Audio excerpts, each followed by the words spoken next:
Good morning, Dubai. Welcome back to the Lovin Dubai show, where we go through the big trending stories with me, Casey. And Farah.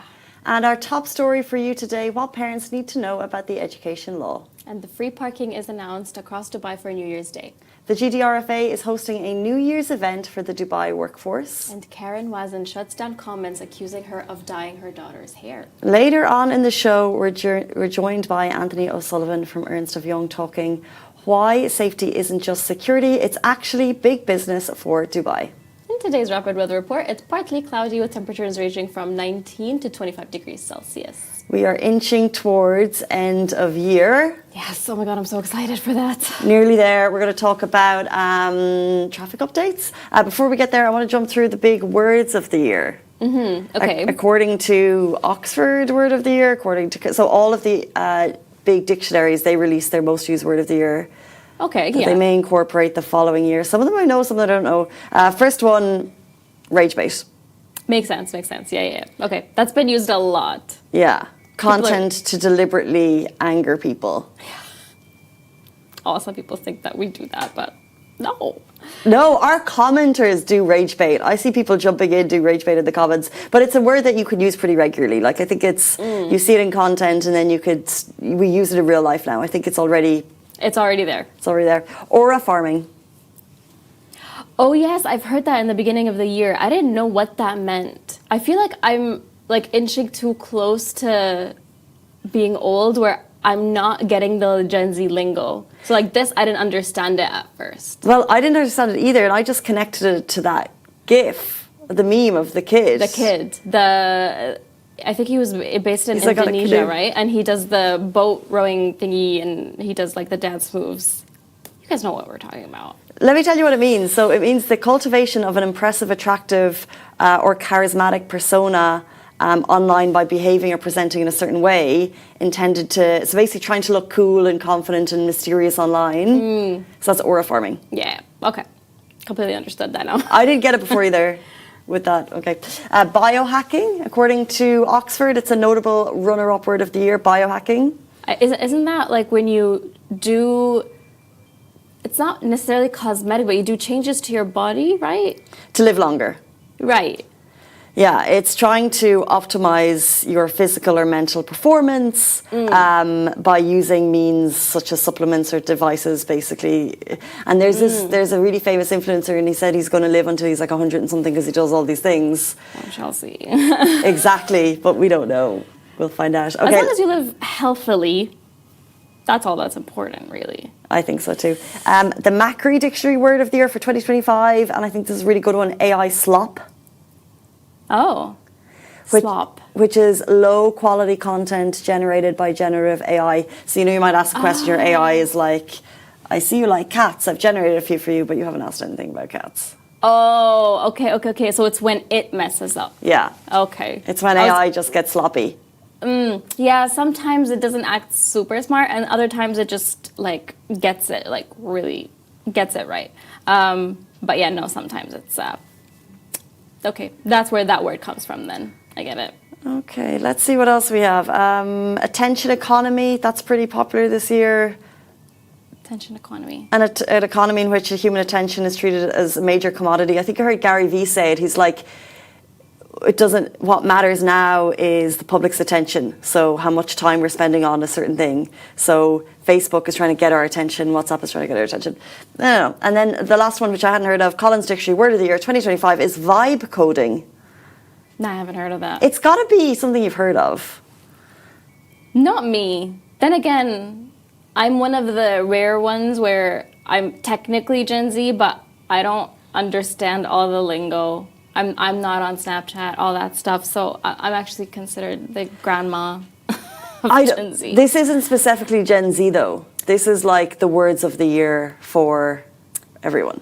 I haven't heard of that. But they're one. newer words that are coming into vocabulary. So vibe coding, an emerging software development that turns natural language into computer curriculum, establishing for the first time a comprehensive legislative framework regulated for the design, approval, implementation and review of the national curriculum. And here's everything parents need to know.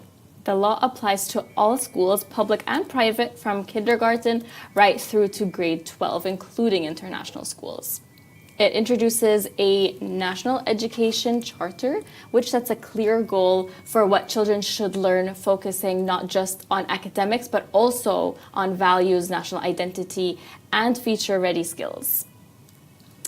The curriculum is designed to stay flexible and up to date so students are better prepared for future careers and a changing job market. Parents can also expect clearer learning standards and subjects. There will be regular reviews to make sure education keeps pace with childhood development without sudden changes. And most importantly, this framework is approved at the highest level, ensuring consistency, quality and long-term stability across schools. It's rare we get an announcement that will cover both public and private education, right. But this is one of them. Mm-hmm. And the question we put to the audience, as parents, would you rather more consistency or more freedom in schools? So you have consistency is everything's under one bucket.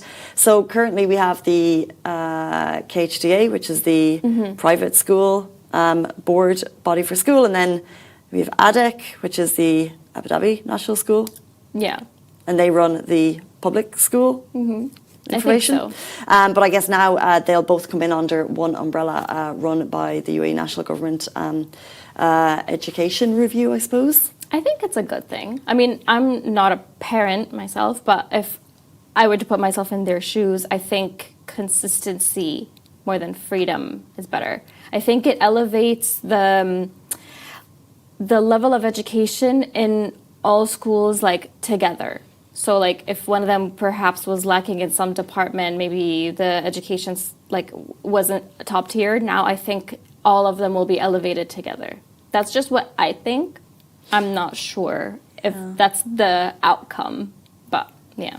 Yeah, no, I think you're right. And I think consistency is really important. We're seeing a big kind of overhaul of how education is managed, because it was not too long ago that they announced that they were removing the school checks. So the checks on the private schools. And I think we were kind of waiting to see what the next step was. And it looks like this is the next step, that all reviews will be coming under the UAE, like the National School Board.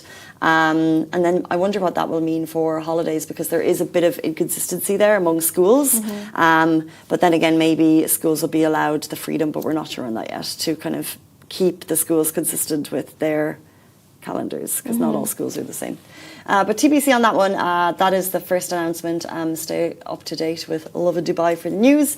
And more news we have on upcoming New Year's holidays. Yeah, so free parking has been announced for Dubai on New Year's Day. So if you're heading out for New Year's celebrations, here's what you need to know from Dubai's RTA. First up, we're talking parking. Public parking zones across Dubai will be free on Thursday, January 1st, so not the 31st, for the New Year's holiday. However, multi-story car parks and Al Khail Gate and 365 are excluded, and charges resume on Friday, January 2nd. Now, the main transport updates to know: the Dubai Metro on both the red and green lines will run non-stop from 5 a.m. on December 31st until 11:59 p.m. on January 1st. The Dubai Tram will operate extended hours, running from 6 a.m. on December 31st through to 1 a.m. on January 2nd. Bus schedules will vary, so commuters should check the Sahel app before travelling. One key change for Abu Dhabi commuters: bus route E100 from Al Ghubaiba will be suspended from the afternoon of December 31st until the 4th. Passengers are advised to use route E101 from Ibn Battuta instead. RTA is advising everyone to plan ahead and use public transportation where possible during the New Year's celebrations. Exactly. Is it especially if you're heading to... Is anyone watching planning to go to downtown New Year's Eve celebrations? I think a lot of people are planning on it. Me personally, not so much. Because roads close early, you have to be at the location pretty early on if you're going to be celebrating anywhere. So that's also going to be on Wednesday. So, I mean, if you have work, I'm not sure how you're going to make it to your location on time. But anyway, the thing that I wanted to ask is, if you're going out, are you going to be driving or are you going to be using public transportation? Well, that's what I was kind of getting at with asking people who's heading downtown. Because if you are heading downtown, don't drive. Yeah. There's no other way about it. Also, the roads close. Yeah, roads close. There isn't a lot of available parking. I think some places like closed down. Plus, if the roads are closed, there isn't really the option of driving unless you park really, really far. Then take public transportation. Sure, I think that option stands. You need to check RTA pretty regularly to get those kinds of updates. And they've shared it already. So if you're planning on celebrating near the area, downtown, all that stuff, you already have the information on RTA. Check Twitter. Does anyone watching know if Abu Dhabi traffic is bad on New Year's Eve? I don't think I've ever spent New Year's Eve there, but I can assume Corniche area will have traffic. Will be busy because they do so much in terms of like the fireworks. Yes, they They're do. very You're grand, right. and I think they always try to set a record, and they go on for like over 30 minutes, something like that. So I assume Corniche area will be pretty busy. Not to be beat by Lovin by Ras Al Khaimah, which Right? year on year gets the longest fireworks records. So if you're looking for a truly spectacular show, you can follow the fireworks on Lovin channels, hopefully on New Year's Eve night if you're staying in and being cozy like the majority. But as we come up to the end of the year, we also have an exciting update on an awards for the workforce in Dubai. The GDRFA is what we're talking about. They're hosting a New Year's event for the Dubai workforce, and they have prizes worth 500,000 dirhams. This is really a wholesome way to ring in the new year. So the GDRFA, they're hosting this New Year celebration to celebrate the workforce. And like I said, they have prizes up for grabs. It's the third year in a row that the event is being organized with the Permanent Committee of Labor Affairs, all about recognizing the people who play a huge role in building Dubai, and this is in line with the Year of Community.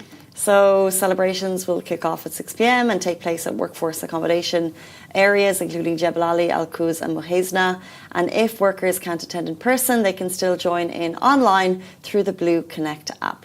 As for prizes, we're talking cars, gold bars, travel tickets, and more, all part of the festive setup to end the year on a high. The GDRFA says the event reflects the UAE's values of appreciation, inclusion, and community, making sure the people behind the city's growth are properly celebrated.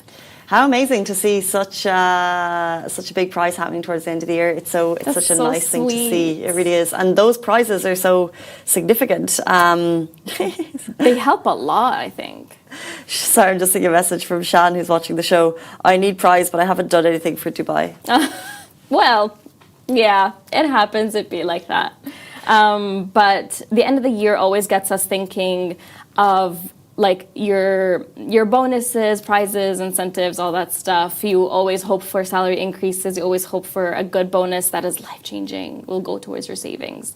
But it's incredible to see that the workforce of Dubai also getting the same type of, how do you even say it? The same type of like appreciation. The fact that GDRFA is like, they want to celebrate these people. They work so hard all year round, pretty much nonstop. So it's really sweet to see. The prizes are also really good, pretty life-changing. They can get travel tickets to go back home and visit. Like, that's so sweet. And I don't think I've seen another country that's doing something like that. Yeah, Never heard of. I wonder. And like, we just think about New Year's Eve, as you said, people will be working around the clock. Then you've got things that happen more recently on, a week, maybe there's more rain recently, but the day after the heavy rains, Yeah. I was on the roads early the next morning and the number of emergency services teams that were out for the GDRFA.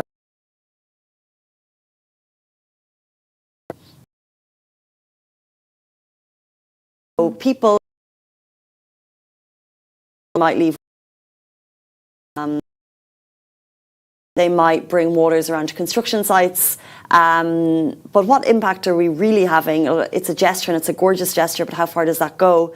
But when you see the employer going to this level year on year, what an amazing initiative that they're doing for their workforce. And I think it's amazing, and it's really nice to see. Mm-hmm. Definitely love that. So they will be celebrated at the end of the year. More to come on that. Next up, we're talking about Karen Wazen, a very famous personality. She has had to shut down commenters who accused her of dyeing her daughter's hair. So you can see kind of the difference in hair colour here behind us. Karen Wazen has responded to online comments questioning whether her daughters are too young to have their hair dyed. She clarified that their light hair is not from dye, but from a chamomile spray she uses, which is 100% natural and sun activated. So despite the explanation, some people online were still skeptical. Others, however, jumped in saying that they use the same chamomile spray and have seen their hair lighten like naturally. Karen made it clear that her children's safety always comes first and that no hair dye is involved.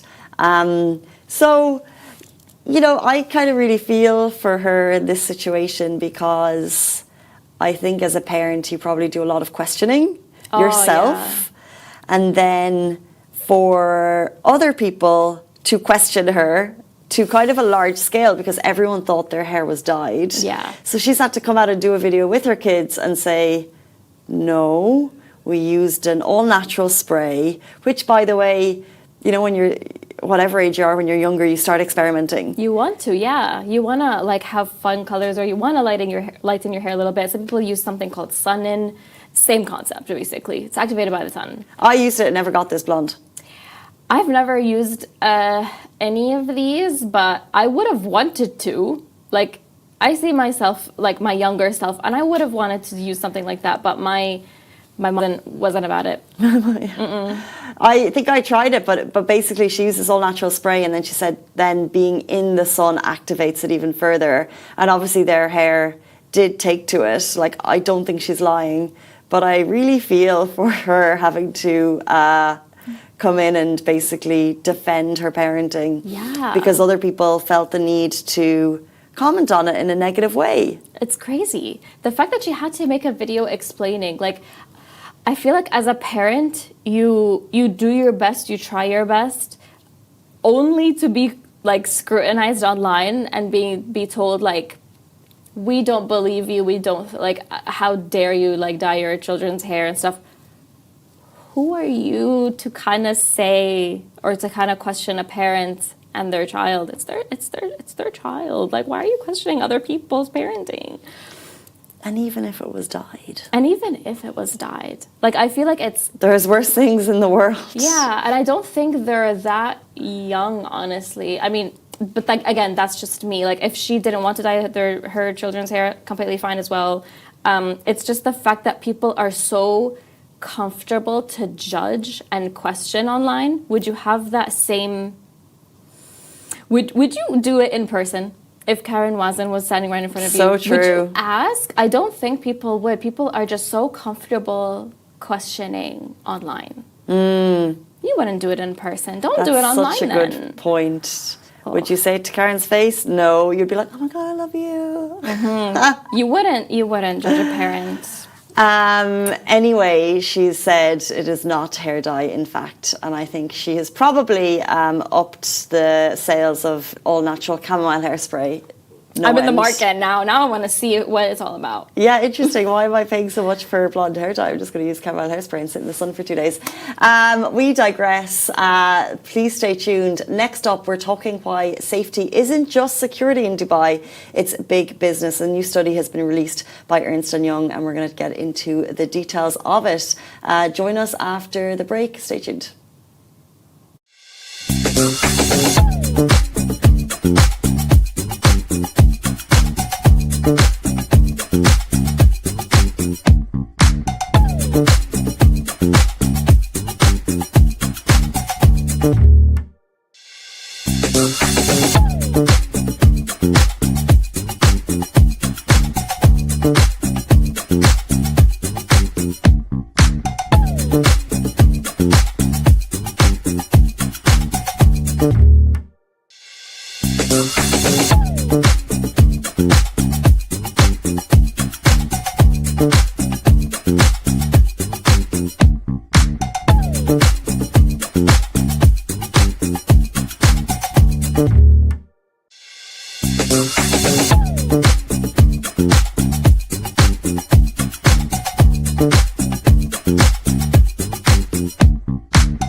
Welcome back to the Lovin Dubai show. Today we're joined by Tony O'Sullivan, Managing Partner at Ernst & Young. With over 2 decades of experience, Tony has played a key role in shaping the UAE's business landscape, advising everyone from sovereign wealth funds to real estate developers and family businesses. Today we'll be discussing a recent EY study that reveals the impact of Dubai police on the UAE's economy. Welcome to the show. Thanks, Casey. Nice to be here. Let's jump right in. The report shows that security contributes to 23% of Dubai's GDP. It's surprising, to be honest. Were you surprised by how much safety actually impacts Dubai's economic growth? So I think as residents here, we're very conscious of the fact that, Dubai just appears to be a safe city inherently. We've lived other parts of the world, we've visited other parts of the world. Dubai just feels safe. It was super interesting when we did the study to discover the extent to which that safety that Dubai has leads to economic results in Dubai. So yes, the number itself was interesting, but the study itself was just fascinating to do as an intellectual question to answer. And so why did you even decide to do it? If we go right back, why decide to measure security as an economic driver? So we've been fortunate for the last couple of years to do quite a lot of work with Dubai Police, a number of different projects. And when our friends of the police came to us and said, we think that we make an impact on the economy of Dubai through what we do, is there a way of measuring that? Our immediate thought was, well, that's a really interesting question. So let's see if we can do that. So our great economic impacts team in EY worked with the police for a number of months, taking statistics from around the world of crime figures, of GDP figures, of tourist numbers, to try and correlate the results that Dubai have versus 50 other locations around the world to see if we can answer the question of what is the impact of safety on economic impact in Dubai. And just in real terms, how does crime and safety actually turn into higher GDP? So there's a number of different ways. So, firstly, if you think about people looking to relocate to Dubai or looking to invest in Dubai, the safety of the city is something that impacts that decision-making process. So if you've got a city that inherently feels more safe, feels more secure, people are happier living here, the quality of life is better, companies are more secure in the investment decisions that they make. But there's also some sort of less direct impact. So, for example, if you've got a city that's secure, the government is spending less on elements of its policing system than it would otherwise. You also have tourists that are more interested in coming here and visiting. So there's a number of different impacts that just safety just makes people feel more comfortable spending time, investing and spending money in the city. Yeah, interesting. And Dubai Police, in fact, if you're hearing the report for the first time, contributes to 11% of GDP. How do you really measure this impact? So what we did was we looked at 50 different locations around the world, and we looked at Dubai, and we got the public numbers that were available for GDP, for crime statistics, for number of tourists visited, for amount of foreign direct investment, and we did a correlation. Our economic team just looked at how we correlate all of those things. And then we looked at, so if Dubai was closer to the norm globally in terms of crime numbers, then correlating that back to the GDP numbers of the peer group we looked at, what would that then result in terms of a GDP number for Dubai?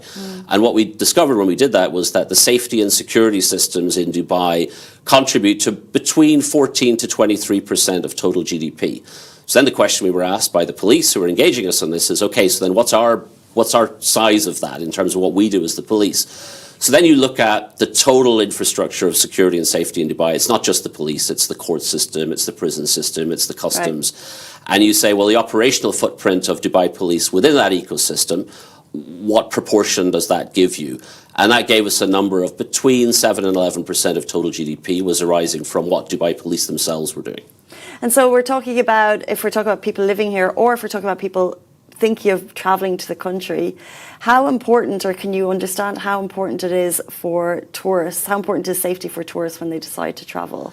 How can you figure that out? So I think it's becoming increasingly important. I mean, if you look at where you want to visit yourself on a vacation, I mean, you think of places that you'll have a great experience. You'll think of places that you'll feel secure. If you're with your family, you want to go somewhere where you know you're going to be secure and safe in everything you do. So increasingly, it's an important decision for tourists to make. So we can look at what impact that has by looking at the tourist numbers in Dubai versus other countries and correlating them with the crime statistics in those cities. So if you say that the average crime number in a particular country is X, Dubai has a lower crime number, you can correlate that to the number of tourist visitors.